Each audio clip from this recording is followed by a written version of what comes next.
চেষ্টায় ছিলাম, রাস্তা থেকে আমারে ধরিয়ে দিয়েছিল। আমি তাদেরকে এখন ডাকতেছি, আসেন তো আজকে মাইক কেড়ে নেন তো। মাইক দিয়ে দিলাম, দিন পাল্টিয়ে গেছে। হে নবী, বিশাল একটা পাথর বোঝা আপনার পিঠকে বাঁকা, পিঠ বাঁকা হয়েছিল। কথা বলে না কেন? আল্লাহ জগদ্দল পাথরটা, এই বোঝাটা নামিয়ে দিয়েছেন। এখনো স্বস্তি আমরা পাচ্ছি না, কারণ ষড়যন্ত্র থেমে নেই। এই ষড়যন্ত্র বন্ধ না হওয়া পর্যন্ত স্বস্তি, শান্তি, নিরাপত্তা পাওয়া যাবে না। আমি দেখতে পাচ্ছি অনেকে কথা বলছেন, না এটা ঠিক না। দাঁড়িয়ে আছে, দাঁড়িয়ে থাক। হ্যাঁ ছেলে,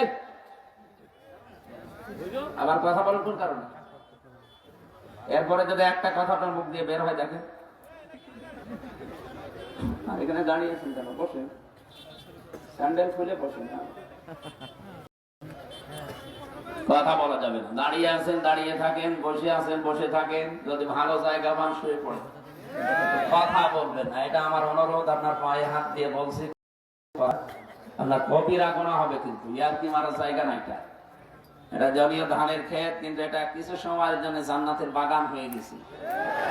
আর জান্নাতের বাগানে আল্লাহ কোন জাহান্নামী মানুষকে প্রবেশ করতে দেয় না। কথা বোঝে? কোন মানুষ যদি জাহান্নামী হয়ে যায়, আর ওই লোকটা যদি দুনিয়া থেকে কাফের মুশরিক হয়ে বিদায় নেয়, ওকেও আল্লাহ আর কোনদিন জাহান্নাম থেকে বের করে জান্নাতে দেবে না। ইরিদুনা ইয়াখরুজু মিনান নার ওয়া মা হুম বিখারিজিনা মিনহা ওয়া লাহুম আযাবুম মুকিম। এটা সূরা মায়েদার ভেতরে আছে, 37 নম্বর আয়াত, 6 নম্বর পারা, 13 নম্বর পৃষ্ঠা, প্রথম নম্বর লাইনে আছে। আল্লাহ বলেন ওরা চাইবে বের হওয়ার জন্য জাহান্নামের আগুন থেকে ঝাপাঝাপি করবে, লাফাঝাপা করবে না। ওদেরকে আমি আর কোনোদিন বের করে দেব না, স্থায়ী ভাবে ওই জায়গায় আযাব দেব। সূরা জুমারের 20 নম্বর আয়াতে আছে, আফামান হাক্কা আলাইহি কালিমাতুল আযাব আফা আনতা তুনকিদু মান ফিন নার। হে নবী, আমি যদি ফয়সালা সিদ্ধান্ত নিয়েই ফেলি যে ওকে জাহান্নামে দেব, যে লোকটা জাহান্নামে চলে গেছে বের করে নিয়ে আসতে, না আপনি বোঝেননি, এখানে অনেক আলেম বসে আছে। আফা আংতা, আংতার আগে ফা আছে, এর আগে হামজা আছে, লম্বা হামজা। আমিও তো লম্বা নাকি? না, আমি না। আলিফের ওপরে জবর জের পেশ দিলে কি হয়ে যায়? হামজা হয়ে যায়। এখানে যে হামজাটা আছে, এর উপর আবার জবর দেওয়া আছে। এটা প্রশ্নবোধক চিহ্নের জন্য দেওয়া হয়, এটা ইন্টারগেটিভ সেন্টেন্স। আল্লাহ প্রশ্ন করছেন রাসূলুল্লাহকে, এদিকে তাকান, আফা আনতা, আপনি কি পারবেন তুনকিজু মান ফিন নার, ওই লোকটাকে জাহান্নাম থেকে বের করে নিয়ে আসতে, যাকে আমি সিদ্ধান্ত নিয়ে ফয়সালা করে পাঠিয়ে দিয়েছি জাহান্নামে? কাকে বলছেন? রাসূলুল্লাহকে। কাকে? কে বলছেন? নবীজি যদি না পারে, আমরা মনে হয় পারবো নাকি? এই জন্যে জাহান্নামে যদি কেউ চলে যায়, ওই মানুষকে আপনার আবার 10 বছর 20 বছর পরে আমরা বের করে নিয়ে আসবো, এই ধান্দায় অনেকে আছি। এই যে যারা হাফেজ হয়ে আজকে পাকড়ে নিল, অনেক মানুষের ধারণা আছে, কোনো চিন্তা নেই, 10 জন অন্তত বের করে নিয়ে আসবে। অথচ হাদিসটা হচ্ছে মান ক্বারাআল কুরআনা ফাস্তাযহারাহু, যে ব্যক্তি কোরআন পড়ে আর কোরআনকে বিজয়ী করার জন্য, ইজহার করার জন্য, স্পষ্ট করার জন্য, কায়েম করার জন্য, দাঁড় করানোর জন্য, প্রতিষ্ঠা করার জন্য চেষ্টা করে। যারা হাফেজ হয়ে গেল, এরা যদি কোরআন পড়ে, কোরআন পড়া মানে এই যে কিছুক্ষণ আগে যে পড়লো, এক আয়াত পড়ার পরে ভুলে গেছে, এইরকম না। পড়তে হলে আপনাকে 4টা শর্ত মেনে পড়া লাগবে। কয়টা? আমি ক্লাস করছি এখন, এই ক্লাসের ছাত্র আপনারা, আমি শিক্ষক হওয়ার যোগ্য না, কিন্তু 1 ঘন্টা আপনাকে ক্লাস করা লাগবে। থাকবেন না আপনারা? একেবারে ছাত্রের মতন স্তব্ধ হয়ে যাবেন, যেটা বুঝবেন জবাব দেবেন, না বুঝলে চুপ করে থাকবেন। এখানে যারা আলেম আছে তাদেরকে জিজ্ঞাসা করব। পড়তে হলে 4টা শর্ত মানা লাগে। 1 নম্বরে শুদ্ধ করে পড়তে হয় যে কোনো বিষয়। যদি অশুদ্ধ পড়েন তাহলে অর্থ পাল্টিয়ে যাওয়ার সম্ভাবনা বেশি। কথা বুঝতেছেন? সে যে ভাষায় বলে শুদ্ধ করে পড়া লাগবে। 2 নম্বরে ওটা আপনাকে বোঝা লাগবে। 3 নম্বরে যে বুঝটুকু আপনি পেলেন ওই বুঝের ওপরে জীবন চালানো লাগবে। 4 নম্বরে এটা মানুষ যেন মানতে পারে সেই পরিবেশ তৈরি করে দেওয়া লাগবে। কয়টা বললাম? বলেন বলেন। আপনি এবার বলেন তো, যিনি পড়লেন এই 4টা এখনো ওনার ভেতরে এসেছে? শুদ্ধ করে হয়তো পড়েছে, যতটুকু পড়েছি হয়তো বুঝেছে, যতটুকুই বুঝেছে তার উপরে তার প্র্যাকটিক্যাল লাইফ যেটা বাস্তব জীবন মিলাচ্ছে, চেষ্টা চালাচ্ছে। 4 নাম্বার যেটা আলহামদুলিল্লাহ হিল্লাদি আয়াতটা পড়েছে, সব প্রশংসা ওই আল্লাহর জন্য হবে যিনি নাজিল করেছেন তার বান্দার প্রতি কিতাব। কি দিয়েছেন? এখন বলেন তো, সব জায়গায় আল্লাহর প্রশংসা হচ্ছে এ বাংলাদেশে? আরো জোরে বলে। বিচার ব্যবস্থা যা আমরা বানিয়েছি সেখানে আল্লাহর প্রশংসা হয়? আল্লাহর প্রশংসা মানে কি ওখানে বসে বসে সুবহানাল্লাহ পড়বেন? আমরা বিচারালয়গুলো দেখেছি, আদালত দেখেছি, সেখানে অনেকে আল্লাহর ওলি পাওয়া যাচ্ছে, ওরা বসে বসে সুবহানাল্লাহ পড়ছে। এক হাত দিয়ে সুবহানাল্লাহ পড়ে আর আরেক হাত দিয়ে ঘোষের টাকা নিয়ে টেবিলে রাখে। এইটার নাম কি সুবহানাল্লাহ পড়া? এটা কি আল্লাহর বিধান আছে এখানে? না। এই জায়গায় অমাল্লাম ইয়াহকুম বিমা আনজালাল্লাহু ফাউলাইকা হুমুল কাফিরুন, যারা আল্লাহর নাজিল করা বিধান দিয়ে বিচার করে না ওই মানুষগুলো কাফের। তাহলে কাফের দেখার জন্য আমেরিকায় যাওয়া লাগবে? এদেশে বহু কাফের এখন আছে। বলতে পারেন হ্যাঁ আপনি কাফের বলছেন মানে আমি আল্লাহ একজন আছে বিশ্বাস করি না। আরে ভাই, আপনার এরকম বিশ্বাস আবু জেহেলও করত। ওয়ালা ইন সাআলতাহুম মান খালাকাস সামাওয়াতি ওয়াল আরদা লা ইয়াকুলুন্নাল্লাহ। হে নবী, আবু জেহেলকে জিজ্ঞাসা করেন আকাশ আর জমিন কে বানিয়েছে, ও গ্যারান্টি দিয়ে বলবে আল্লাহ বানিয়েছে। তাহলে আল্লাহ বানিয়েছে এই কথা আবু জেহেল বিশ্বাস করতো না করতো না? বলেন বলেন। যেদিন বদরের ময়দানে যাবে যুদ্ধ করার জন্য, সেদিন কাবার গিলাফ ধরে কান্নাকাটি করছিল। সকালে বলছিল কাবার মালিক তুমি আসো, আমি জানি আমি মোহাম্মদের বিরুদ্ধে অস্ত্র নিয়ে যাচ্ছি আজ বদরের ময়দানে যুদ্ধ করার জন্য। সত্যের পক্ষে যে আছে তাকে তুমি বিজয় দিও। ওর দোয়া কবুল হয়ে গেছে, কারণ ও তো সত্যের পক্ষে ছিল না। ছিল যিনি, সে বিজয় পেয়েছে। আল্লাহ একজন আছে ও বিশ্বাস করতো না। বলেন। ও হাজী সাহেবদেরকে পানি পান করাতো, সওয়াব হবে এই নিয়তে না, ইনকাম করার ধান্দায়। হাজী সাহেবদের পানি পান করিয়েছে। কাবা শরীফের রক্ষণাবেক্ষণার দায়িত্বে ছিল, তোমার কাবার সভাপতি ছিল। আপনি নীলফামারী জামে মসজিদের সভাপতি, আর আবু জেহেল ছিল কাবা শরীফের সভাপতি। উনি বলেন আপনার চাইতেও বড় মসজিদের সভাপতি না? কেমন বড় মসজিদ? খালি 2-3 লাখ মানুষ ধরে একা, এই নাকি? না। ইন্না আউওয়ালা বাইতি উযিআ লিন-নাস লাল্লাযী বিবাক্কাতা মুবারাকা ওয়া হুদাল লিল আলামিন। এই পৃথিবীর সর্বপ্রথম ঘর যেটা মানব জাতির জন্য বানানো হয়েছে সেটা মক্কায়। বাক্কা মানে মক্কা। বাক্কা মানে কি? এটা মক্কার প্রাচীন নাম। কোরআনে কারিমে আল্লাহ মক্কার জায়গায় বাক্কা দিয়েছেন। এই শহরে সর্বপ্রথম যে ঘরটা বানানো, এখানে আল্লাহ মোবারক বরকত দিয়ে রেখেছেন এবং পথ নির্দেশিকা আছে পৃথিবীর মানুষের জন্য। এইরকম একটা ঘরের সভাপতি ছিল আবু জেহেল। মারণের পরে ওকে আল্লাহ কি আপেল খাওয়াচ্ছে? আমি 2016 সালে গিয়েছিলাম হজে। বদরের ময়দানে আমারে নিয়ে গেল ওই ময়দান দেখার জন্য। পাশে আমারে বলছে ড্রাইভার সাহেব যে এই যে এটা আবু জেহেলের কবর, এখানে বহু পানি দেওয়া হয়, কিন্তু কবরে ওরে তো আর মানে সে আদর করে মাটি দেয়নি, ওরা উব্দ করে রেখে দিয়েছে। এক কবরের ভেতরে 14 জন। কয়জন? 14 জন মরে গিয়েছিল না কাফের? ওখানে থেকে গ্যালন গ্যালন পানি উঠতেছে। পাশেই খেজুর বাগান, ওই পাশে সাহাবীদের কবর। কি শান্ত নির্মল পরিবেশে শুয়ে আছে তারা। আর এই শয়তানের কবরে এত পানি দেওয়া হয়, কোনো গাছ বাঁচে না, গাছ হলে মরে যায়। আল্লাহ ওরে আপেল খাওয়াচ্ছে, শরবত খাওয়াচ্ছে, কি খাওয়াচ্ছে টের পাচ্ছেন? নবীজি বলেন আমি স্বপ্নে দেখেছিলাম মেরাজের রাত্রে আমার চাচা আবু লাহাব আর আবু জেহেল এটা আপন চাচা না, এটা গিরাম সম্পর্কের চাচা। আর আবু লাহাব ছিল আপন চাচা। এই দুইজনকে ফেরেশতারা জাহান্নামের শিকল লাগিয়ে চারিদিকে আগুন লাগিয়ে দিয়েছে। তার মানে আগুন লেগে গেছে ওর কবরে, এটা নবীজি নিজে দেখে এসেছেন। এই জন্য তো কোনো গাছ হয় না, পানি দিলেও গাছ মরে যায়। তা আমি বোঝাতে চাচ্ছিলাম আল্লাহ একজন আছে, আমরা যেমন বলি ও বিশ্বাস করত, কিন্তু আল্লাহর শক্তির সাথে পাওয়ারের সাথে ও আর একজনকে যোগ করত। আমরা যেমন যোগ করে বসে আছি। বলতে পারেন আমরা যোগ করি মানে হ্যাঁ, ক্ষমতার উৎস জনগণ, এটা অনেকে বিশ্বাস করে না। অনেকের লিখাও আছে গঠনতন্ত্রে, ক্ষমতার উৎস জনগণ, এটা শিরিক। এটা যদি কেউ বিশ্বাস করেন সে মুশরিক। কথা বলছেন না কেন? আমি বললাম না ক্লাস চলছে, আজকে কিছু সংশোধন হয়ে যাওয়া লাগবে। সুতরাং এই বিশ্বাসে যারা আছেন আপনার ইমান নেই, আপনার নামাজ, রোজা, হজ, যাকাত, দান, সাদগা, এই রাত জাগে মাহফিলে বসা সব মাঠে মারা যাচ্ছে। প্রমাণ করার জন্য কোন বড় হুজুর নিয়ে আসবেন, নিয়ে আসেন, যান। যদি মনে হয় যে ছোট মানুষ কি বলতেছে, কি বলছে মানে,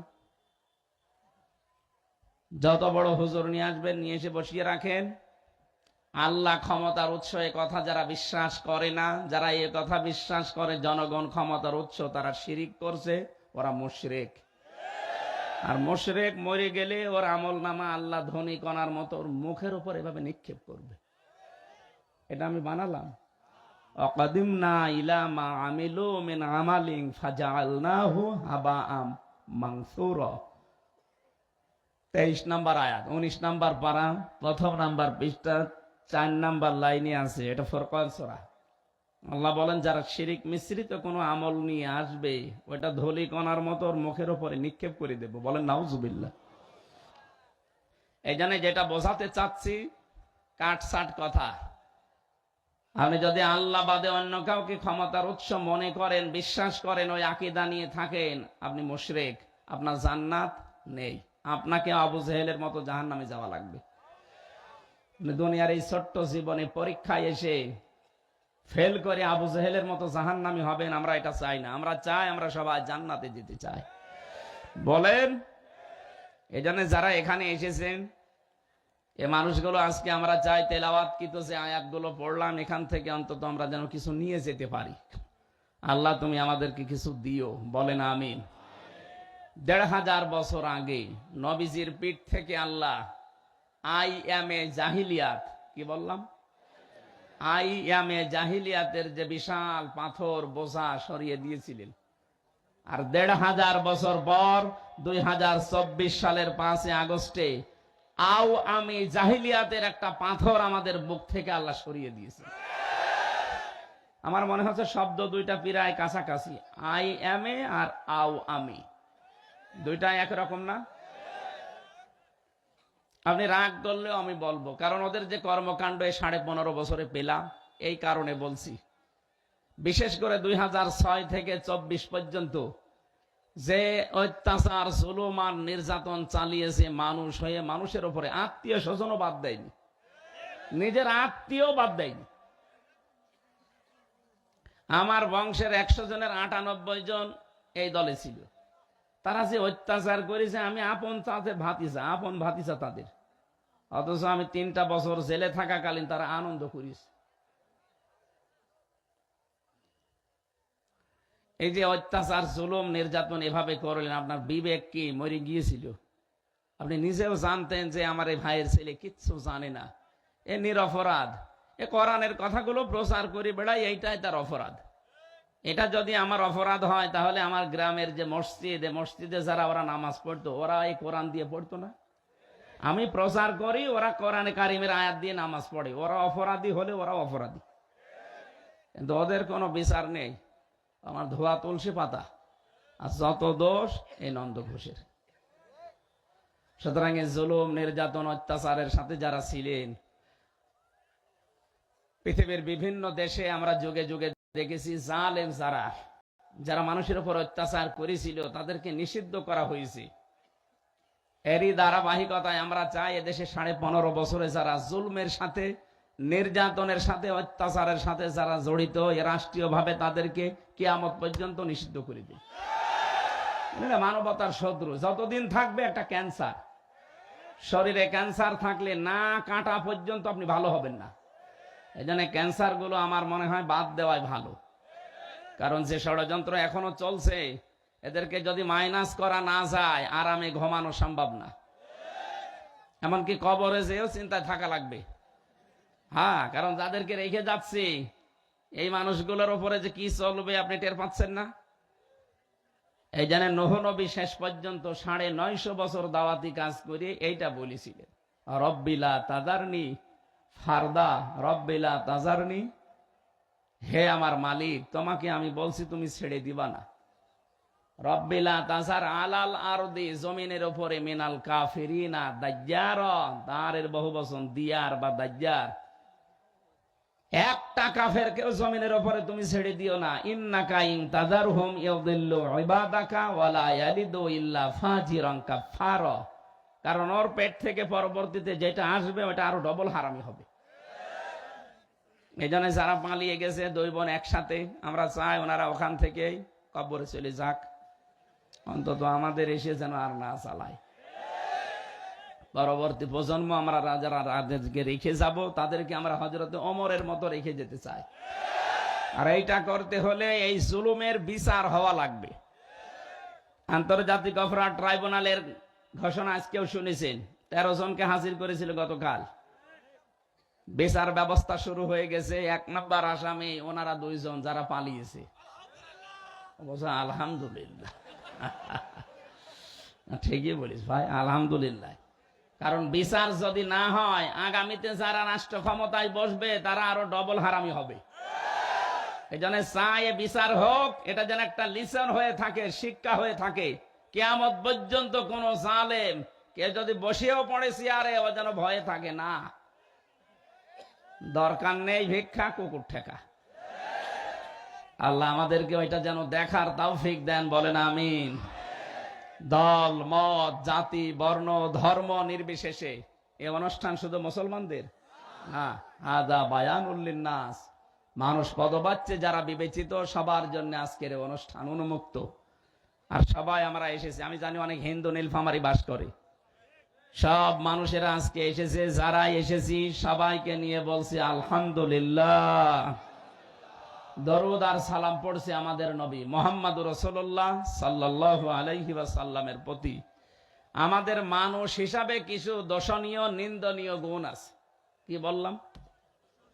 মানুষ হিসাবে আমাদের প্রত্যেকের ভেতরে কিছু দোষণীয় নিন্দনীয় এই গুণগুলো আছে। এটা আল্লাহ মানুষ বানানোর সময় দিয়ে দিয়েছে। কিন্তু এই গুণগুলো থেকে মুক্ত হতে পারবে শুধু মুসল্লিরা। কারা? আমরা আজকে ওই মাপের মুসল্লি হতে চাই, এই জন্যই তাফসীর মাহফিলে এসেছি। এখন প্রথমে দেখবো যে এই গুণগুলো কি। সূরা মাআরিজের 19, 20, 21, 22 4টা আয়াত পড়েছি। তাফসীর আকারে কথা বলার জন্য বসেছি। ওমা তাওফীকি ইল্লা বিল্লাহ। আল্লাহ যেন সুযোগ দেন, বলেন আমিন। এবার আপনি জবান খোলেন। আউযু বিল্লাহি মিনাশ শাইতানির রাজীম। বিসমিল্লাহির রহমানির রহিম।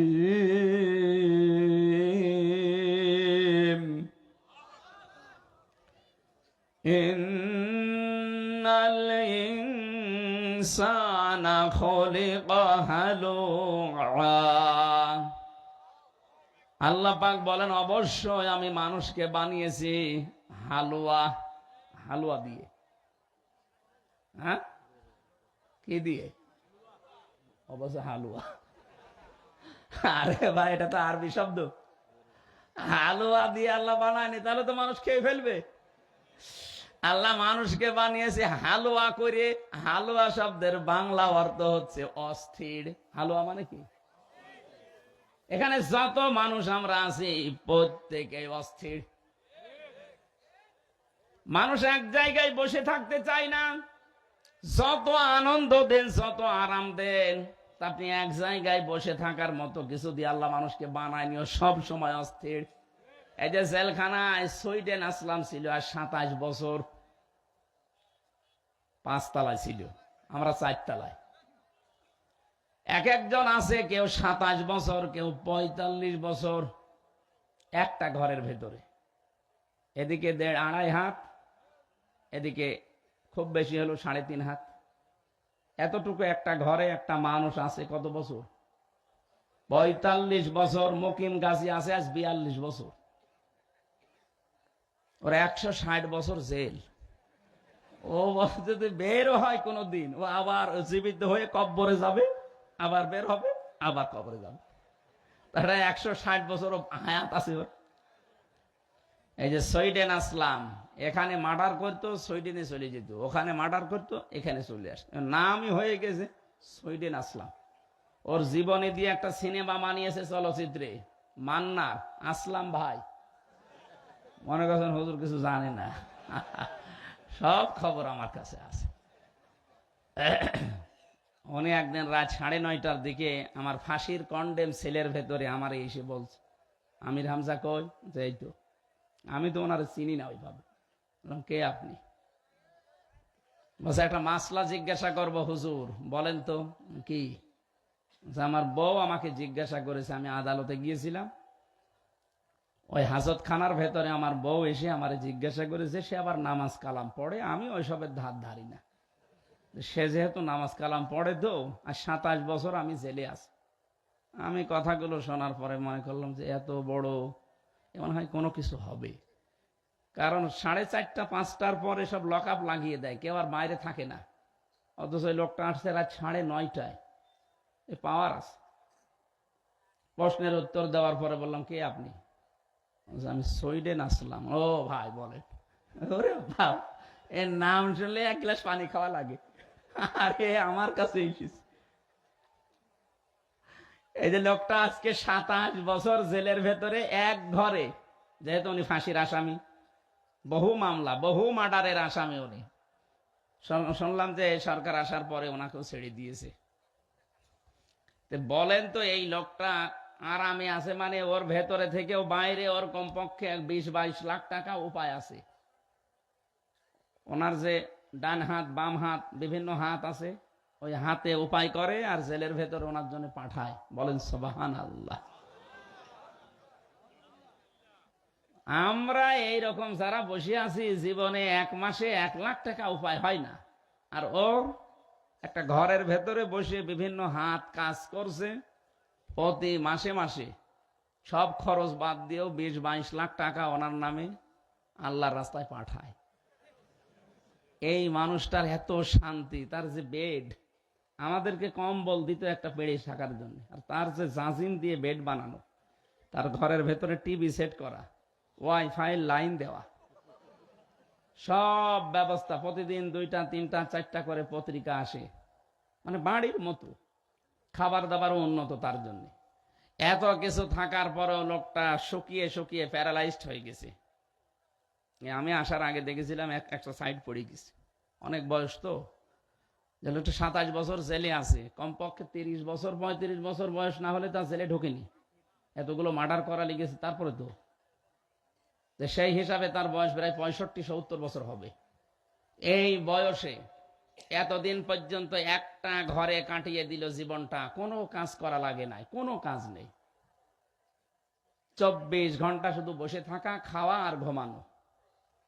কিন্তু মানুষকে আল্লাহ যে বানিয়েছে অস্থির করে, এই যে হালুয়া, এই কারণে তার শান্তি নেই।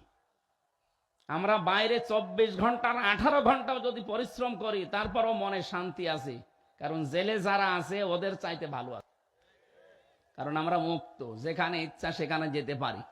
আর এই লোকটা এই 4 দেওয়ালের মাঝে এতগুলো বছর কাটিয়ে দিল। আল্লাহ বলেন আমি মানুষকে বানিয়েছি অস্থির করি, ও সব সময় ব্যস্ত। আমাদের ভেতরে আয়াতটার বাস্তবতা আছে না নেই? আছে। আমরা সব সময় ব্যস্ত। আমি পয়েন্ট আকারে বলি, দেখেন ভালো লাগবে ইনশাল্লাহ।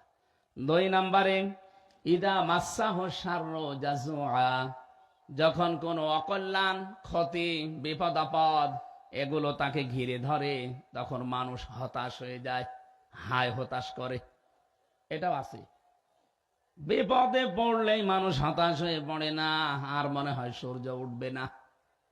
সে যেই হোক, আপনি কি তাকাচ্ছেন না যারা আজ আদালতে হাজির হচ্ছে, 15.5 বছরে তাদের দাপট দেখেছেন, অথচ এখন কাঁদতেছে। কিছুদিন আগে আমি মামলার হাজিরা দিতে গিয়েছিলাম, আমার শেষ মামলা।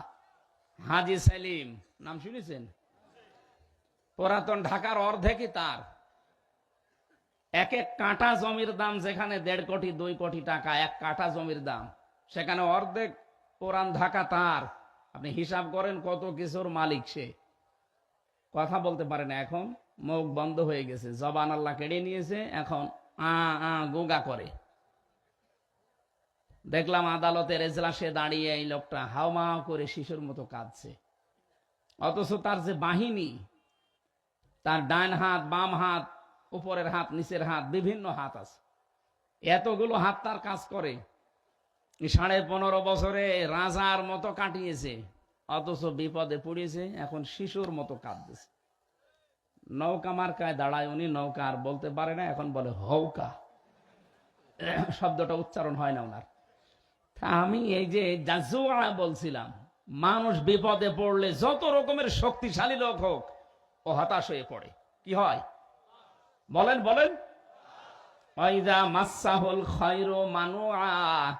আল্লাহ বলেন মানুষ যখন কল্যাণ কিছু পায়, যখন নিয়ামত পায়, যখন ভালো কিছু দুনিয়াতে পায়, তখন ও কৃপণ হয়ে যায়, কিপটা হয়ে যায়, বখিল হয়ে যায়। এই যে গুণগুলো আল্লাহ বললেন মানুষের, কম বেশি সবার ভেতরে দুনিয়ায় আছে না নেই? বলেন। কিন্তু কে বলছেন বলেন তো? কিন্তু, ইল্লা মানে কিন্তু। আল্লাহ পাক বলেন ইল্লাল মুসাল্লিন।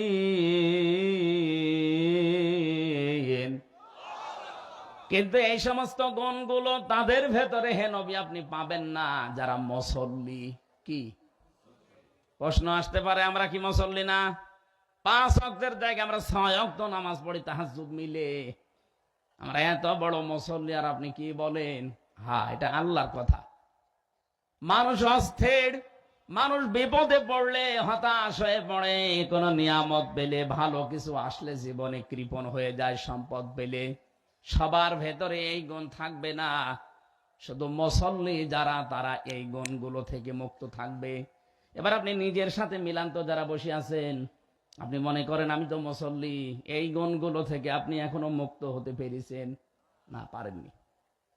আমি দেখেছিলাম মুসল্লি, জেলখানার ভেতর একজন মুসল্লি পেয়েছিলাম, তার ভেতরে মানবীয় এই দর্শনীয় এই গুণগুলো আমি পাইনি, সেও মুসল্লি।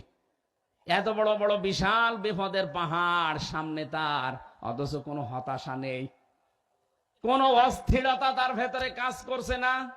চিন্তা করলাম ওই দিনে আয়াত পড়ে, আল্লাহ আমিও তো মুসল্লি, সে ক্লাস 5 থেকে শুরু করে আজ পর্যন্ত নামাজ পড়ছি। এই স্যার, এই কথা বলেন কোন কারণে?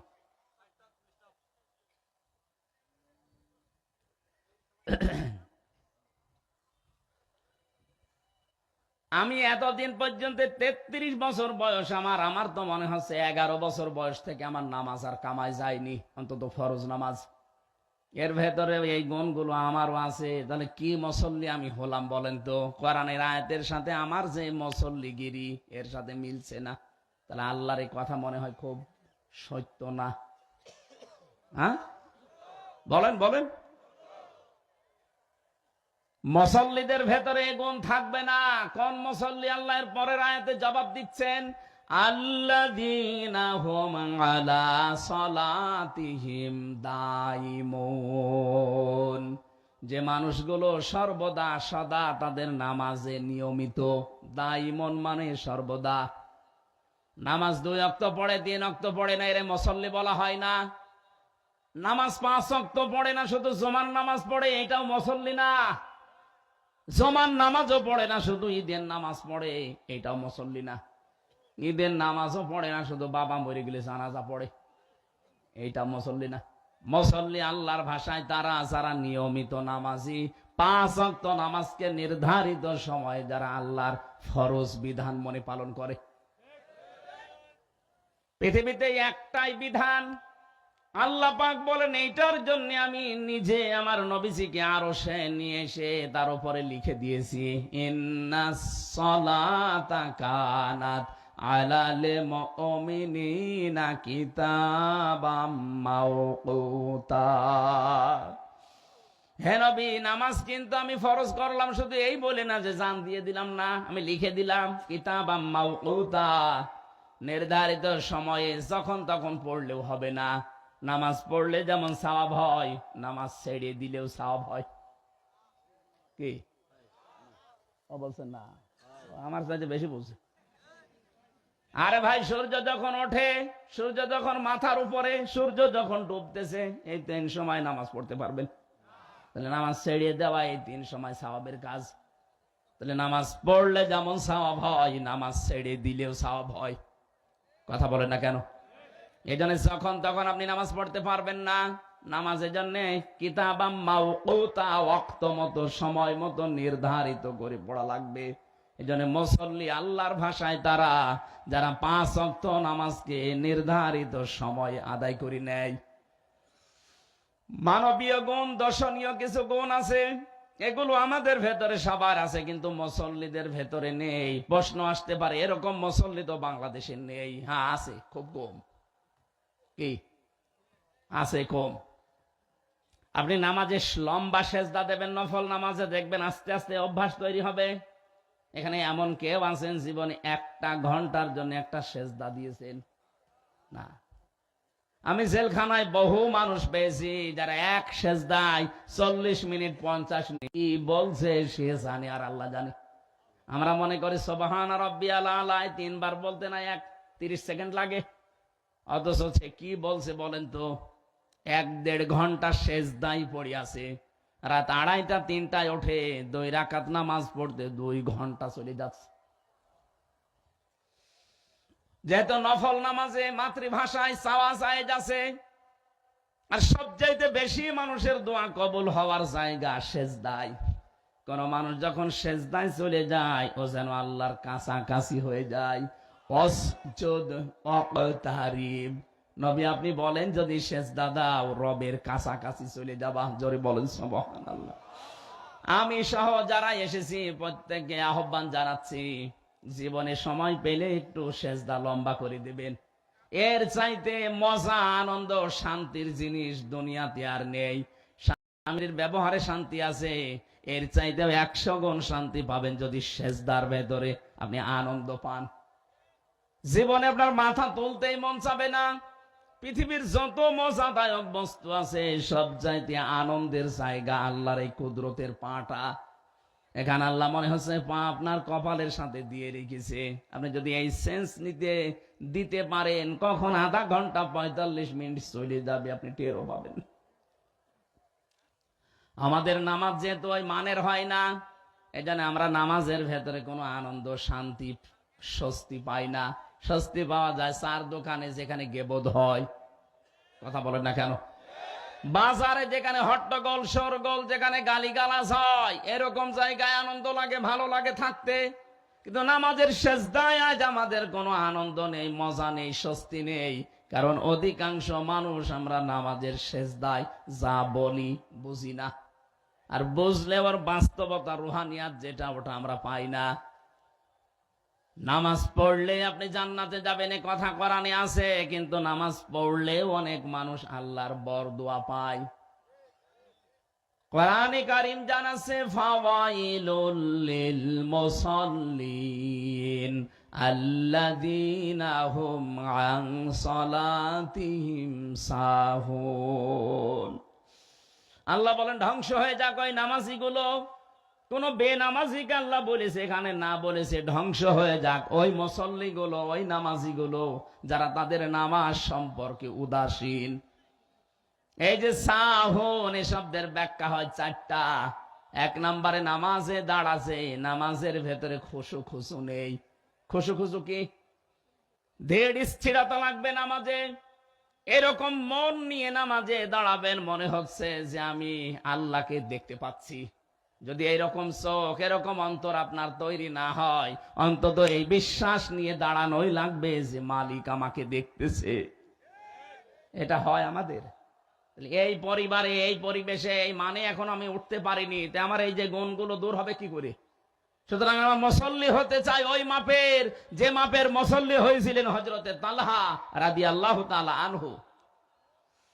জীবনের ভেতরে পড়লাম তিনি নামাজে দাঁড়িয়েছেন খুশু খুশু নিয়ে তেলাওয়াত করছেন সূরা কাহাফ, আলহামদুলিল্লাহিল্লাযী আনজালা আলা আবদিহিল কিতাবা ওয়া লাম ইয়াজআল লাহু ইওয়াজা। তার পাশে একটা বাচ্চা খেলা করছিল, পাহাড়ি এলাকা থেকে একটা সাপ এসে বাচ্চাটাকে জড়িয়ে ফেলেছে। হযরতে তালহার স্ত্রী দৃশ্য দেখার পরে দেখলেন স্বামী নামাজে আছে, ও নামাজ ছাড়ে না। আশপাশের লোকজন ডাক দিয়ে বাচ্চাটাকে বিপদ মুক্ত করে সাপটাকে মেরে ফেললেন। হইচই আরম্ভ হয়ে গেছে। হযরতে তালহা নামাজ শেষ করার পরে তাকিয়ে বলেন, স্ত্রী এতগুলো মানুষ বাড়ির ভেতরে কি করে? হযরতে তালহার স্ত্রী বলে, আল্লাহু আকবার, স্বামী আমার, আপনি নামাজে ছিলেন, বাচ্চাটাকে সাপে জড়িয়ে ফেলেছিল। আপনি নামাজে আছেন, এই জন্য আপনাকে আমি কিছু বলি নাই। আশপাশের মানুষজনকে ডাক দিয়ে আমি নিজে সাপটাকে মেরে বাচ্চাটাকে বিপদ মুক্ত করে বসে আছি। এতগুলো গ্যাঞ্জাম আওয়াজ, কত কিছু হয়ে গেল, একটা বারের জন্যও কি আপনার নজর ওইদিকে যায় নাই? হযরতে তালহা বলেন, স্ত্রী নামাজে যখন দাঁড়িয়েছি আমাদেরও কথা হয়, আল্লাহর সাথে না, জমির সাথে। নামাজে দাঁড়িয়ে কয় বিঘায় কয় বিঘা জমিতে কয় মন ধান হবে ও হিসাব করে। কথা বলেন না কেন? একটা লোক এসে ইমাম সাহেবকে গরম দিচ্ছে, "এই, আপনি নামাজ পড়ালেন কি করে?" কেন? আসরের নামাজ পড়িয়েছেন আপনি 4 রাকাত। আমার তো 4টা দোকান আছে বাজারে, আমি এক এক রাকাতের ভেতরে এক একটা দোকানের হিসাব করি। আজ 3টা দোকানের হিসাব হয়েছে, এখনো এক দোকানের হিসাব হয়নি। ও যে 1 রাকাত নামাজ পায়নি, ও হিসাব করবে কখন? আমি হাসির ছলে বলি নাই, এটা শিক্ষার জন্য বলছি। আজ হাজারো মানুষ আমরা এমন আছি এখানে, নামাজে কি পড়ি ওটা জানি না।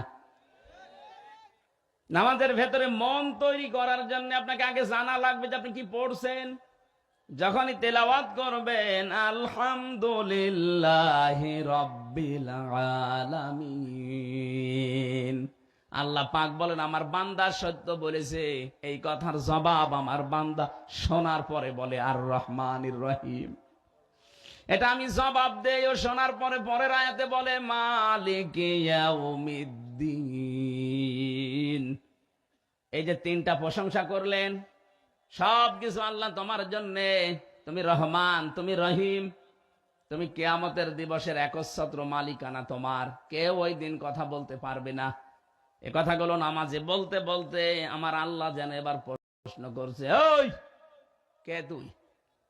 এত প্রশংসা আমার করলি, কে তুই? কে তোর পরিচয় বল দেখি। এ পৃথিবীতে যত মানুষ নামাজ পড়ে সবাই কিন্তু এবার পরিচয় দিচ্ছে যে আমি এ দেশের বাদশার ছেলে। এই কথা বলে, ইয়্যাকা না'বুদু ওয়া ইয়্যাকা নাস্তাঈন। হে আল্লাহ, তুমি আমাকে চিনতে পারোনি, আমি তো তোমার গোলাম। আমি কি? আমি তোমার গোলাম। কত ছোট হয়ে কথাটা বলা লাগে চিন্তা করেন তো। অথচ আপনি একজন সচিব, আপনি স্বরাষ্ট্রমন্ত্রী, এ দেশটা হেলনি দিয়ে আপনি চালাতে পারেন। এই মানুষটা দাঁড়িয়ে বলছে, মাবুদ তুমি আমাকে চিনতে পারোনি, আমি তোমার গোলাম, আমি ভৃত্য, আমি দাস, আমি গোলামের ঘরের গোলাম। শুধু আমি একা না, না'বুদু শব্দটা ছিল না'বুদু ইয়াকা। অথচ আমরা দেখি গ্রামারের কায়দা এখানে মিলছে না। ইয়াকা না'বুদু ফেল ফাইল তারপরে মফুল হওয়ার কথা, অথচ আগে আল্লাহ মফুল দিয়ে দিয়েছেন। শব্দটা মিলিয়েছেন কি করে দেখেছেন? কিয়ামত পর্যন্ত এই শব্দ মানুষেরা পড়বে, কোনোদিন বিরক্ত হবে না। ইয়্যাকা না'বুদু ওয়া ইয়্যাকা নাস্তাঈন। শুধু আমি একা না, না'বুদু আমরা সবাই একমাত্র তোমারই ইবাদত করি। আমি তোমার বান্দা, তুমি আমাকে চিনতে পারলে না। ও আল্লাহ, আমি তোমার কাছে সাহায্য চাইতে এসেছি। আল্লাহ যেন এবার সহসা জিজ্ঞাসা করছে, হামজা আমার গোলাম, কি সাহায্য করব বল। আমার কিন্তু অনেক কিছু প্রয়োজন ছিল। আমার ছেলে নেই, আমার 3টা মেয়ে।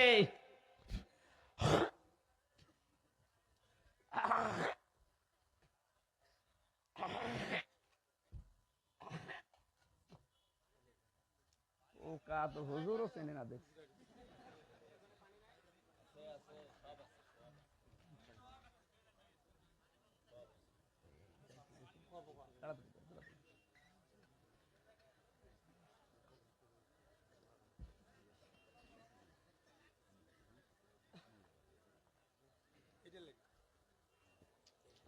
এই ওঠে কে গো? দাদা, মুরব্বী মানুষ যাচ্ছে, যাক ওই যে পেছনে যুবক চলে যাচ্ছে, কেউ ভাই ওঠা উঠি যদি খুব জরুরি না থাকে উঠবেন না। নীলফামারী বাসী কিভাবে যেন আমরা বলতে চাচ্ছি, আল্লাহ তুমি আমাকে চিনতে পারোনি, আমি তোমার গোলাম, আমি একটু সাহায্য চাওয়ার জন্য এসেছি। আল্লাহ পাক বলেন কি কি সাহায্য করব বল। সহসায় যেন সবাই আমরা বলছি ইহদিনাস সিরাতাল মুস্তাকিম। হে আল্লাহ আমি পথ চাই। কি পথ? সিরাতে মুস্তাকিম, সহজ সরল পথ চাই। আমার ছেলে নেই, ছেলে দরকার ছিল আমি বলি নাই। আমার জমি জায়গার দরকার আমি বলি নাই। আমার চাকরি নেই